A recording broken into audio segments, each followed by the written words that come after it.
আমি জানি না মহাদেব, যে যেই পথে আমি এগিয়ে চলেছি সেখানে গিয়ে আমি কি পাবো।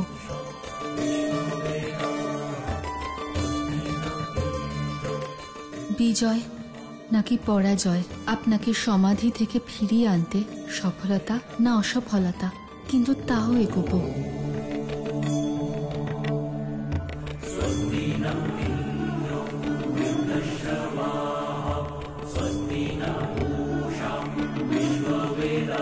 ওম নমঃ শিবায়।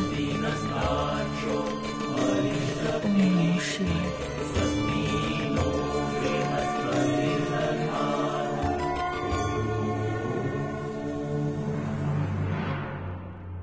যদি পার্বতী তোমার সন্তানকে কেড়ে নিতেই চাইতো তাহলে তো কবেই নিতে পারত। এটা তুমি ভেবো না যে পার্বতী শক্তিহীন।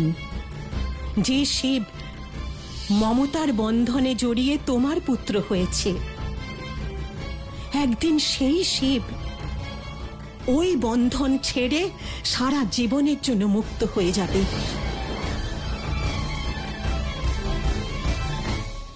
মা। মূঢ়, খিদে পেয়েছে? দেব আর নারায়ণকে ডেকে আনো, আমি তোমাদের ভোজন দিয়ে দিচ্ছি। আমার খিদে পাইনি মা। খিদে পাইনি? মূঢ়র তো সব সময় খিদে পায়, আজ খিদে নেই কেন? মা, যতক্ষণ না মিত্র শিবের ধ্যান ভঙ্গ হচ্ছে আমি ভোজন করব না।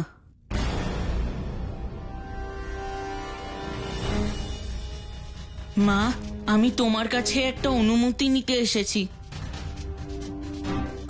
কিসের অনুমতি? আমিও কাহিনী শুনতে যাব মিত্র শিবের ধ্যান ভঙ্গ করার জন্যে, যে কাহিনী নতুন মিত্র শোনাচ্ছে।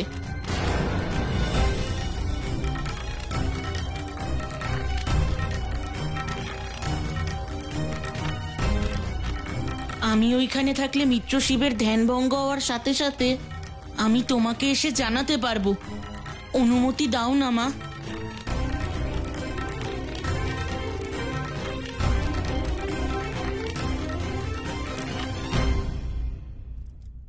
এমনিও তুমি তোমার মিত্রের থেকে দূরে থাকতে পারো কই? যাও, তোমার মিত্রর কাছে যাও, আমি অনুমতি দিলাম।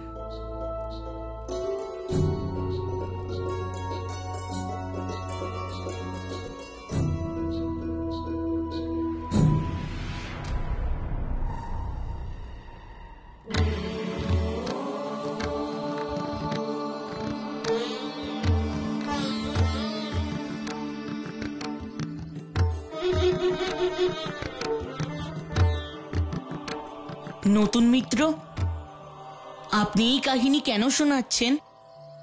তোমার মিত্র শিবকে সমাধি থেকে জাগানোর জন্য।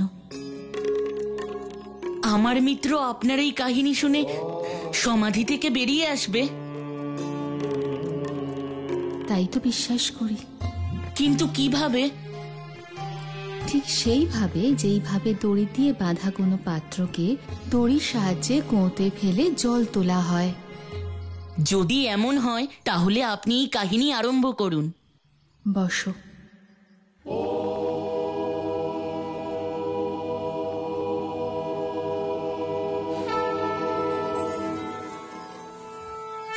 এটা সৃষ্টির সৃজনশীলতার প্রথম ভালোবাসার কাহিনী। সংসারের প্রথম পুরুষ, অনাদি অবিনশ্বর শিব এবং তার অর্ধাঙ্গিনী শক্তির ভালোবাসার কাহিনী। এরা দুজনে প্রত্যেকবার পুরুষ আর প্রকৃতির রূপে জন্ম নিয়েছেন।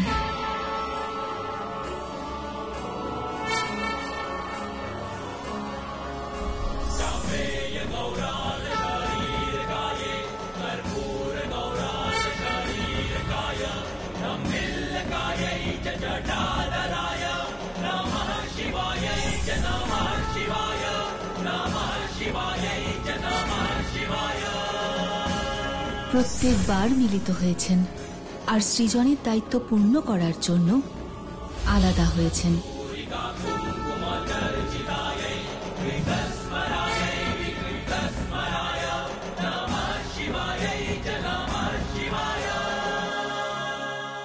সংসারে প্রাণ রূপে শিব এবং প্রকৃতি রূপে শক্তি আজও বিরাজ করেন। নতুন মিত্র, এই ভালোবাসার কাহিনীতে তো নায়ক আর নায়িকা প্রথমেই আলাদা হয়ে গেল, তাহলে দুজনের মিলন হলো কবে? মিলন আর বিচ্ছেদ তো এনাদের নিয়তি, কিন্তু এই কাহিনী সংসারের সেই সময়ের যখন শিব সম্পূর্ণরূপে ধ্যানে মগ্ন ছিলেন।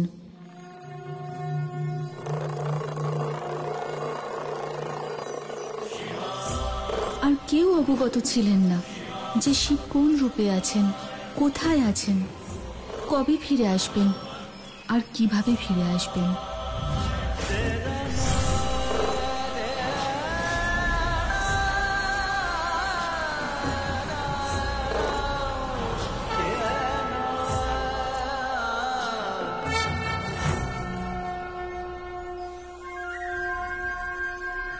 তারপরে কি হলো নতুন মিত্র?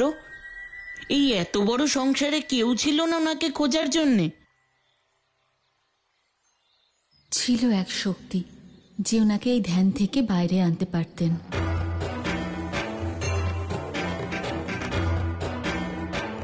আদি শক্তি।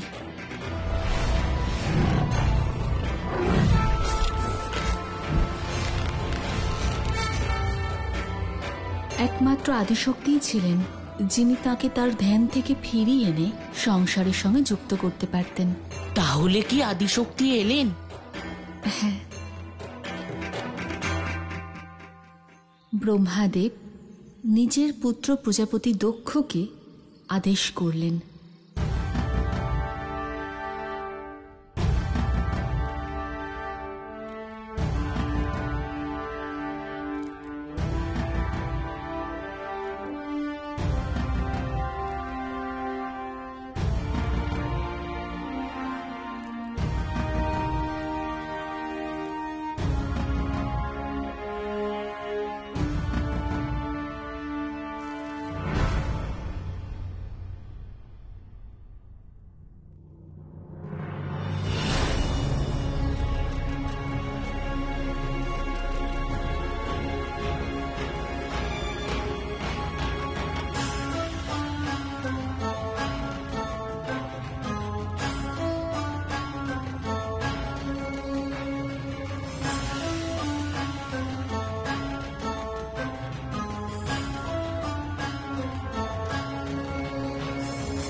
পিতা, সবাই যাও।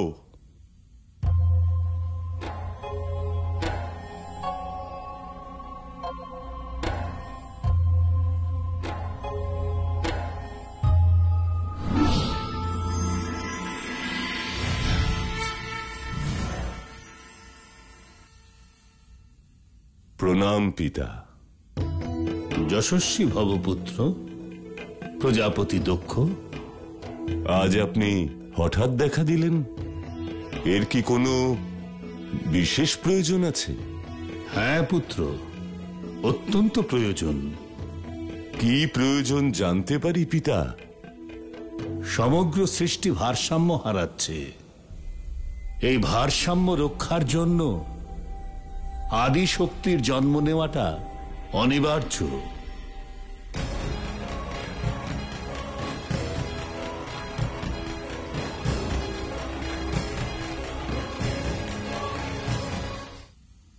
আদি শক্তি?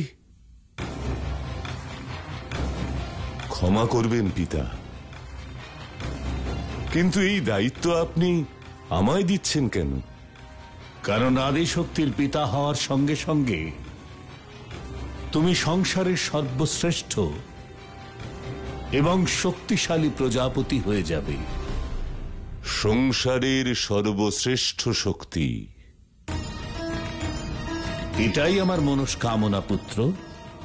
তুমি তপস্যা করো, আর তপস্যা করে আদি শক্তিকে প্রসন্ন করো, তাকে তোমার কন্যা রূপে পাওয়ার বরদান প্রার্থনা করো।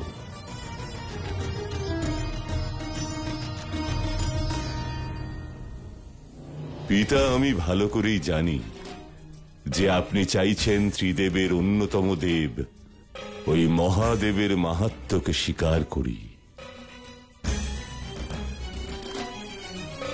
কিন্তু শিব আপনার পঞ্চম মস্তক ছিন্ন করেছিল। আমি তার অস্তিত্ব বিনাশ করব। আদি শক্তিকে কন্যা রূপে পেয়ে প্রতিশোধ নেবার জন্য তাকে আমি অস্ত্র হিসেবে ব্যবহার করব। পুত্র দক্ষ, তুমি কি চিন্তা করছো? আপনার আদেশ শিরোধার্য পিতা। আমি আদি শক্তির কাছ থেকে এই বর অবশ্যই লাভ করব, অবশ্যই। আর প্রজাপতি দক্ষ নিজের পিতা ব্রহ্মাদেবের আদেশের পালন করার জন্য আর আদিশক্তিকে নিজের কন্যা রূপে পাওয়ার জন্য কঠিন তপস্যা করলেন। আর আদিশক্তি তার তপস্যায় প্রসন্ন হন আর ওনার ঘরে কন্যা রূপে জন্ম নেন।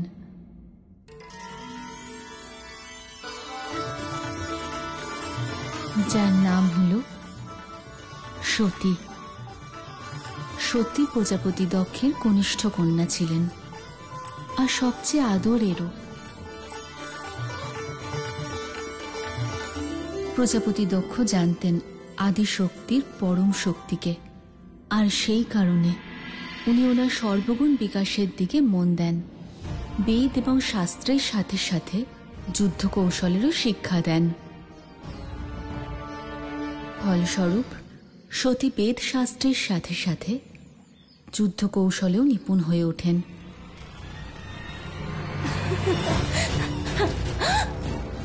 আগুন লেগেছে!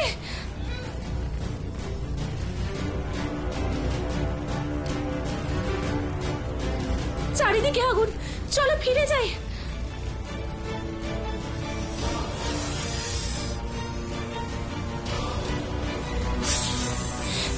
একদিকে আগুন আর অন্যদিকে সাপ, এই সংকট থেকে কে বাঁচাবে আমাদের? সত্যি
সত্যি, ওর কাছে যেও না তুমি।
জানতাম এই সাহসিকতার কাজ শুধুমাত্র আমার ছোট বোন সত্যি করতে পারবে, কিন্তু এই সাপ তোমায় কামড়ালো না কেন কামড়াবে?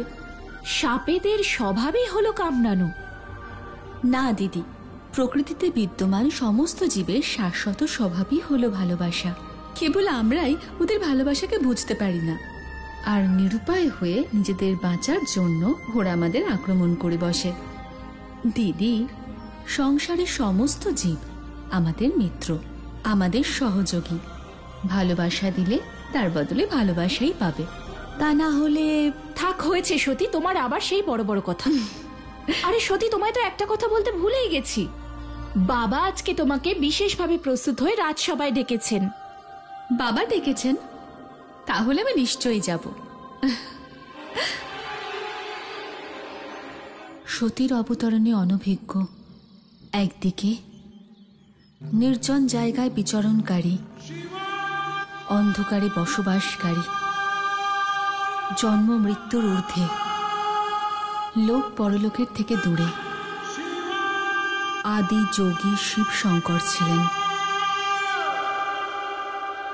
আর ঠিক অন্যদিকে সতী এই সংসারে যে শিবকে পাওয়ার জন্য, যাকে সংসারের সঙ্গে যুক্ত করতে জন্ম নিয়েছিলেন, সেই সতী নিজের পিতা প্রজাপতি দক্ষের কারণে অহংকারী এবং শিব বিরোধী হয়ে গেল।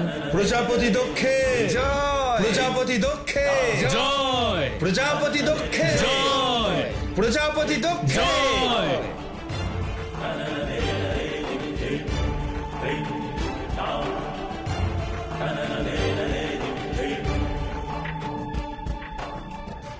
বাবা, মঙ্গল হোক মা। ভালো হয়েছে তুমি ঠিক সময় এসেছো। দিদি বলল কোনো বিশেষ প্রয়োজন ছিল?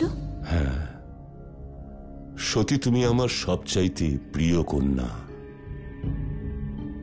কিন্তু এখন সময় এসে গেছে এটা বোঝার যে তোমার বাবা প্রজাপতি দক্ষের শত্রুই বা কে আর মিত্রই বা কে।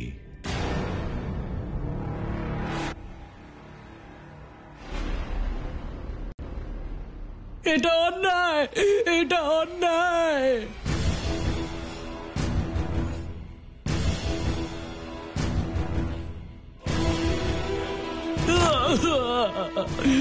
কিন্তু আমাদের অপরাধটা কি? আমরা কি করেছি? একজন ভক্তের ভক্তিতে কার আপত্তি থাকতে পারে? ভক্তিতে কোনো আপত্তি নেই, কিন্তু শিব ভক্তিতে অবশ্যই আপত্তি আছে। শিবের পুজো করা অপরাধ আমার এই রাজ্যে, অপরাধ। পূজা তো পূজাই হয়, তাহলে শিবের পূজা অপরাধ কি করে হতে পারে? তার কারণ শিব কেবলমাত্র সংহারের দেবতা। সে আমার পিতা ব্রহ্মা আর বিষ্ণুর পবিত্র কর্মগুলিকে বিনষ্ট করে। এই জন্য তার পুজো করা অপরাধ, আর তার পুজো যে করতে চায় সে অপরাধী, আর অপরাধীর অবশ্যই শাস্তি পাওয়া উচিত।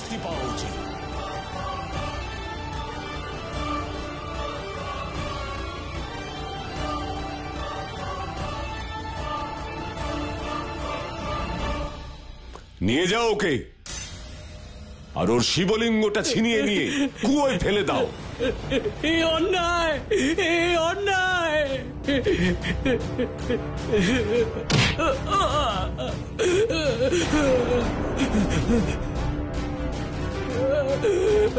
প্রভু,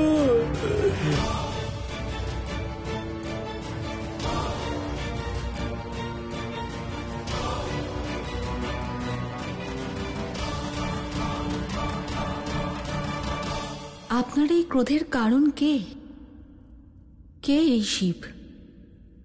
সে আমার শত্রু, আর তার বিরুদ্ধে প্রতিশোধ নেওয়া আমার জীবনের লক্ষ্য।